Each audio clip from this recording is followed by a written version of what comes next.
สวัสดีมื้อนี้มาพบกับพระสีโหบุญมีสิประเสริฐเช่นเก่าเช่นเคยเนาะพระสิโหสิพามาดูมาส้มบรรยากาศสิมหอแจกไล่เอาภาพบรรยากาศสิมหอแจกมาให้ดูให้ส้มให้ FC ลาวไทยและต่างประเทศเขาดูเขาส้มช่อง YouTube ของพระสีโหบุญมีสิประเสริฐให้เด้อ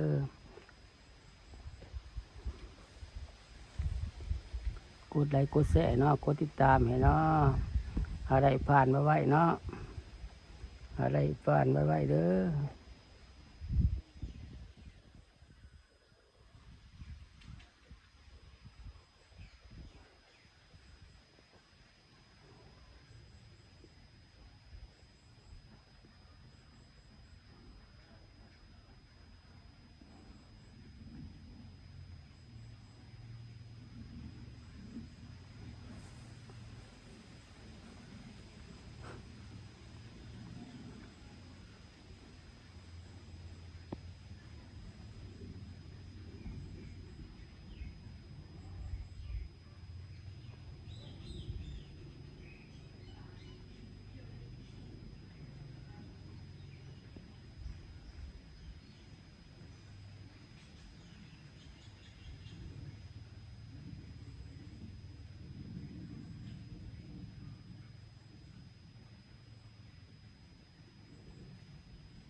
ภาพบรรยากาศสิมหอแจก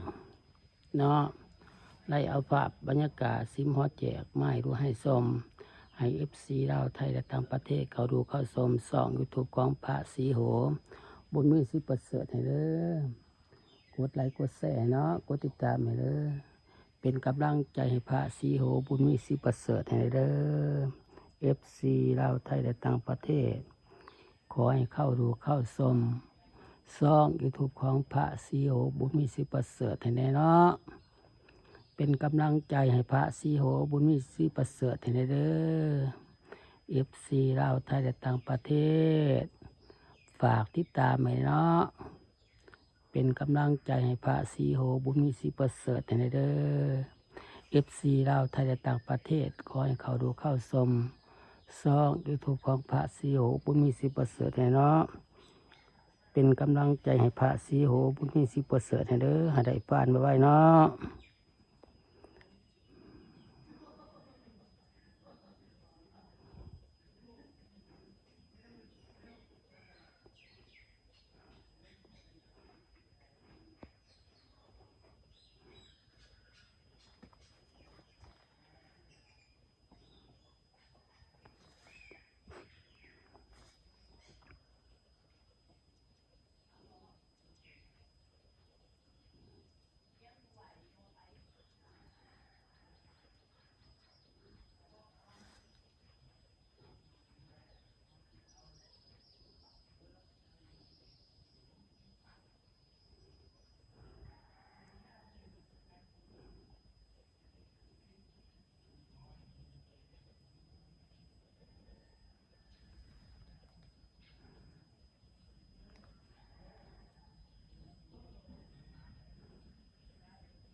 ภาพบรรยากาศ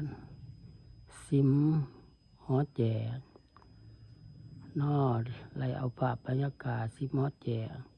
มาให้ดูให้ชม ให้เอฟซีลาวไทยและต่างประเทศเขาดูเข้าชม